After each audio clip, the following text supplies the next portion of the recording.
Declaro que aceito passar a exercer, a partir de hoje, as funções de presidente pro tempore da União Africana.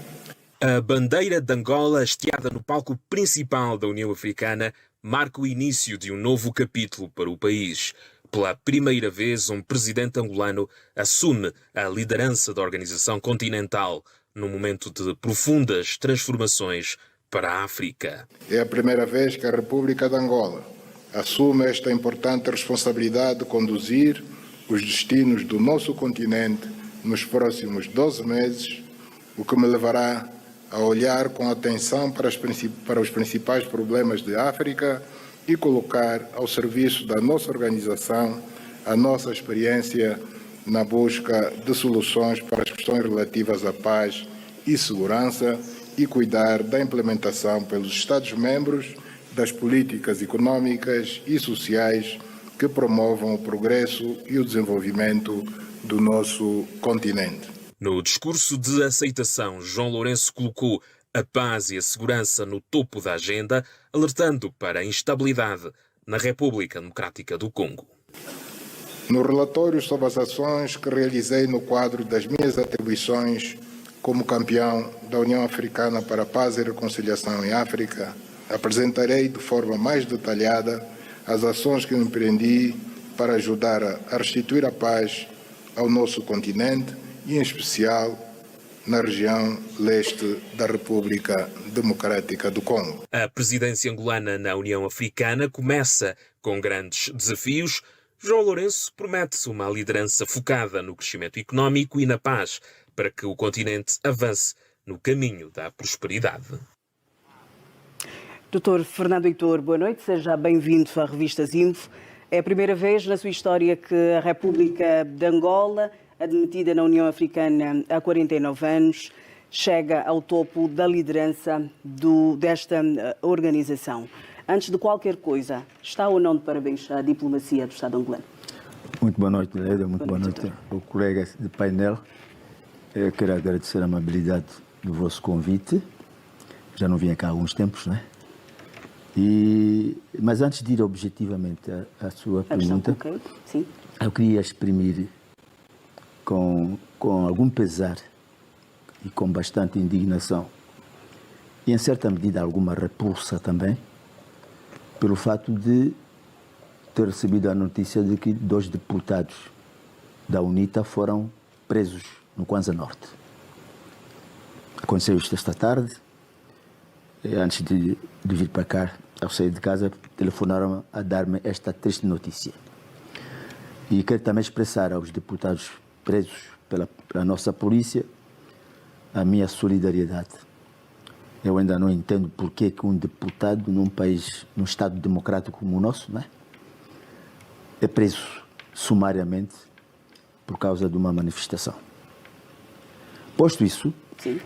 Vou então responder a pergunta e sentir-me desde já orgulhoso pelo fato de, pela primeira vez, um presidente do meu país, do nosso país, aliás, ter merecido a honra de presidir a União Africana. A União Africana vem da OUA, tem uma trajetória muito longa de luta de libertação dos países africanos, depois transformou-se em organização africana e o desafio é, de fato, ser uma organização africana de fato, não é? E não apenas de intenções ou apenas de jure. Já existe um estatuto, já existem os regulamentos constitutivos, mas, na prática, nós, e principalmente a maioria do povo africano, não tem sentido os efeitos positivos que deveriam resultar de uma organização desta dimensão. Espero que o presidente João Lourenço consiga incutir nesta instituição alguma gestão estratégica, visão estratégica, realista, para que muitos desafios que a África tem pela frente, alguns deles sejam resolvidos. Obrigada. Doutora Balixionga, quero ouvi-lo também. Angola assume pela primeira vez a presidência da União Africana. no ano em que o país vai celebrar 50 anos de independência. Mas é importante também referir que assume a liderança da União Africana numa altura em que a organização enfrenta vários desafios e desafios considerados complexos. Boa noite, Leda. Boa noite, professor Heitor. Boa noite, os telespectadores. Na verdade, é interessante e aqui uma série de coincidências que é preciso dizer. Há 49 anos, em fevereiro, Sim. Angola passou a ser membro da OA. 12 de fevereiro de 76 foi admitido. Exatamente. Um ano depois da sua independência. Em fevereiro, Angola lidera. Mas também em fevereiro, há 20 anos atrás, Moçambique foi o primeiro país a liderar. E, portanto, estamos a falar de determinadas coincidências que nos deixam felizes como angolanos. E aqui eu compactuo com o que disse o professor Heitor, ou seja, é um orgulho para Angola. Infelizmente, Leda, nós estamos só a falar de um ano e, portanto, também não se pode fazer muita coisa durante um ano. O que eu entendo é que é fundamental, será fundamental, aliás, o próprio presidente, agora presidente da União Africana, disse claramente, na sua humildade, é a liderança de Angola, não é uma liderança pessoal, mas é sobretudo uma liderança de Angola em volta da agenda da União Africana, porque a União Africana tem uma agenda. E vejo o presidente João Lourenço, na condição de presidente da União Africana, a concentrar-se em 3 questões principais. Uma delas é seguramente a questão da paz e da segurança, porque sem paz e segurança não podemos ter desenvolvimento.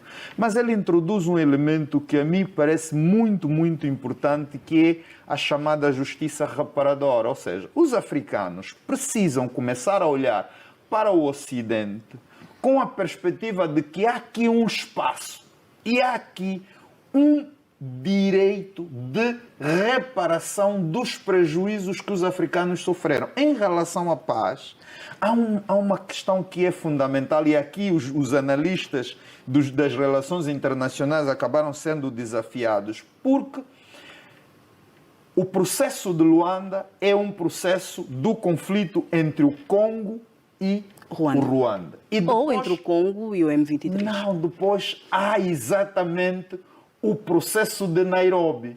O processo de Nairobi é um conflito é um conflito interno do Congo Democrático. Por quê? Porque o M23, na verdade, são cidadãos do Congo Democrático. Mas então, o presidente João Lourenço já disse que a solução para a crise humanitária na RDC passa pela aplicação do processo de Luanda. Isso enquanto falava na reunião do Conselho de Paz e Segurança da União Africana. Absolutamente. Porque é importante que não seja permitido que um país provoque problemas internos num outro país. Ou seja, é importante que não haja ingerência de outros países dentro de outros. Isso é fundamental. Mas é perceber é nessa perspectiva que o processo de Luanda é fundamental. Aliás, mas deve perceber que neste momento o presidente João Lourenço assume outras responsabilidades a nível da organização e, portanto, terá de ser delegado a outra pessoa este processo de Luanda. Portanto, a responsabilidade para se resolver este processo de Luanda. Esse desejo foi manifestado pelo presidente João Lourenço. Espera-se que outros Estados se predisponham a assumir esse desafio, porque ele é, nesse momento, o presidente da União Africana e tem que olhar para os outros conflitos em África, mas há aqui já um ganho. Houve um reconhecimento por parte do Ruanda de que, de facto, se deve retirar e houve também uma condição do Ruanda de que o Congo Democrático não deve apoiar um grupo dentro do Congo Democrático que está a lutar para a libertação do Ruanda. Esse é um ganho fundamental. Agora, naturalmente, nas vestes do presidente da União Africana, terá de assumir outro papel. E é o papel mesmo de concretizar a paz e a segurança a nível do continente. Doutor Fernando Heitor, uma missão que será cumprida, deverá ser cumprida em um ano. Portanto, o presidente João Lourenço encontra, ao assumir esta missão, um lema, portanto, trazido pela organização. O lema para este ano é Justiça para os africanos e os afrodescendentes por meio de indemnizações, mas assume a preocupação com problemas sobre a paz e a segurança no continente, bem como diz pretender também lançar um vasto plano de atração de investimento e captação de recursos financeiros, preocupado com as infraestruturas que interligam o continente. Bem, a África tem imensos problemas. A África, para além dos problemas nacionais de cada país integrante da União, tem problemas enquanto continente. A afirmação do continente no contexto mundial.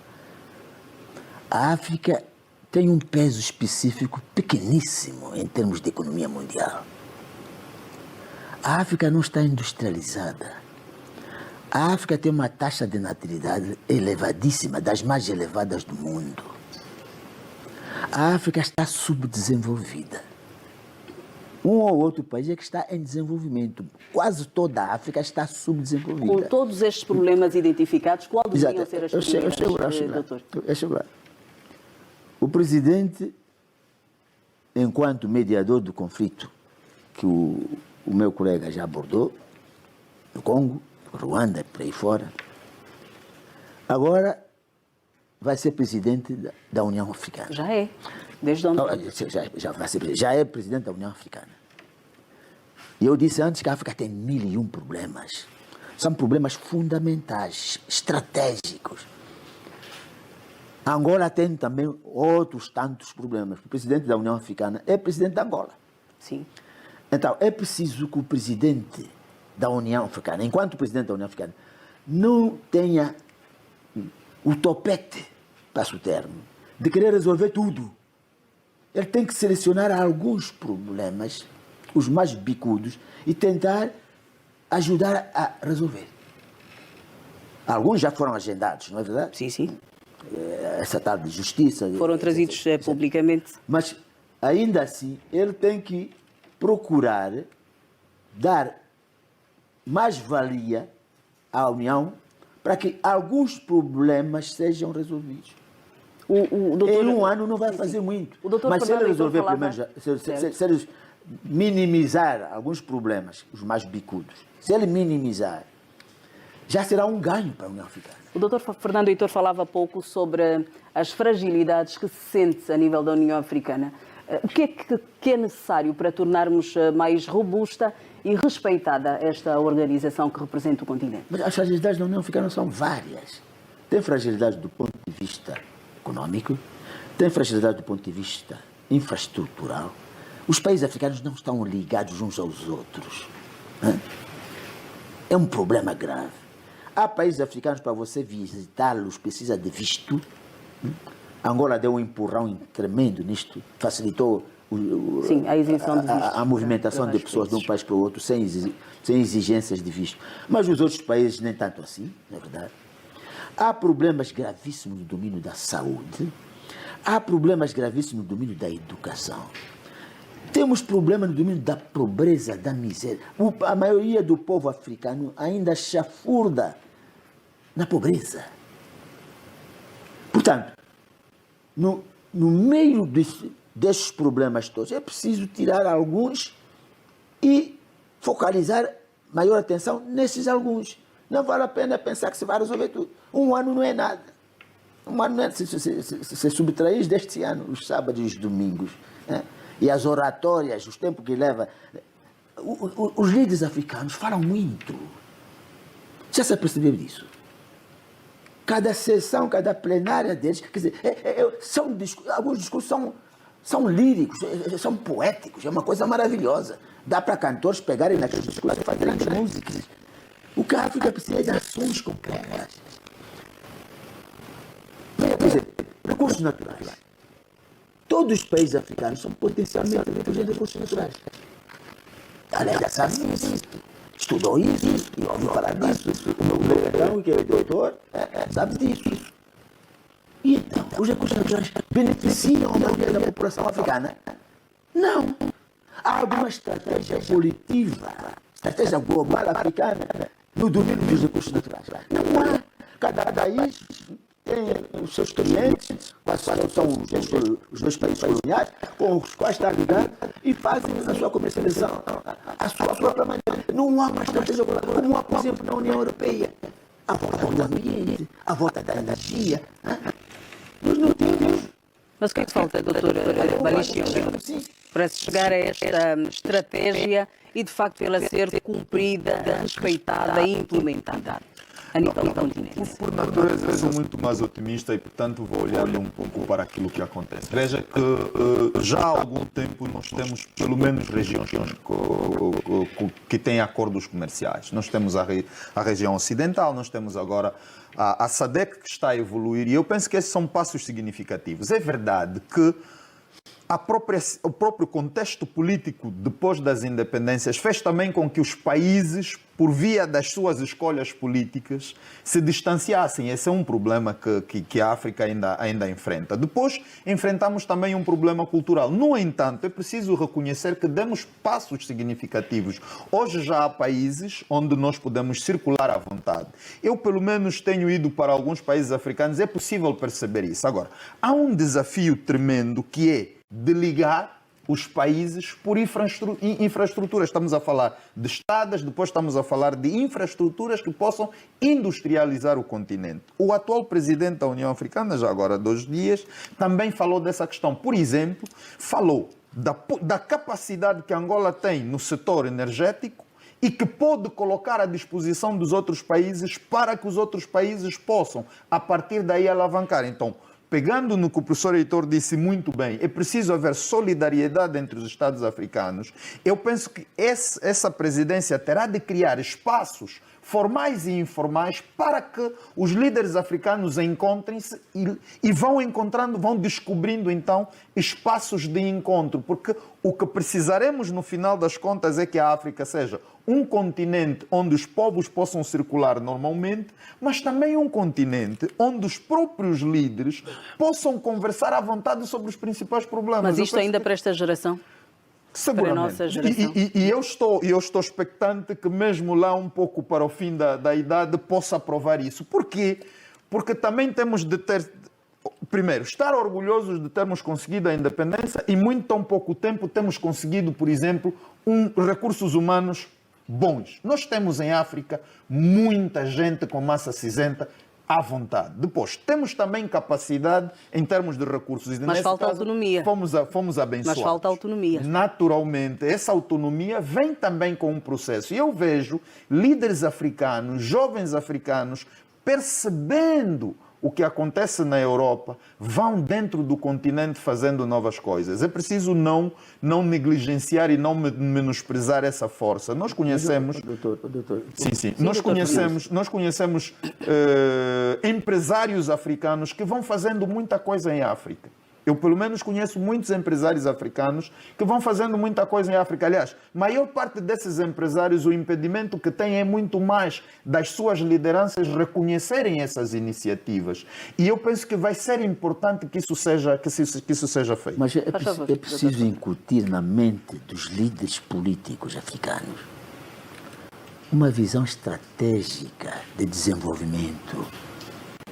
Uma visão desenvolvimentista, um modelo desenvolvimentista assente em criação de valor. Eu acho que é defeito de profissão, porque vocês sabem que eu sou economista e financeiro. Sim, mas criação de valor, visão de estratégia. Nós temos uma visão dependentista.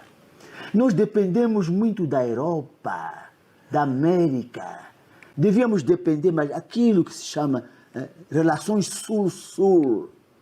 Mas mesmo a nível dos recursos humanos, o pouco capital humano, recursos humanos não é o mesmo que capital humano, você sabe disso. Sim. O pouco capital humano que nós temos emigra, vai para o norte.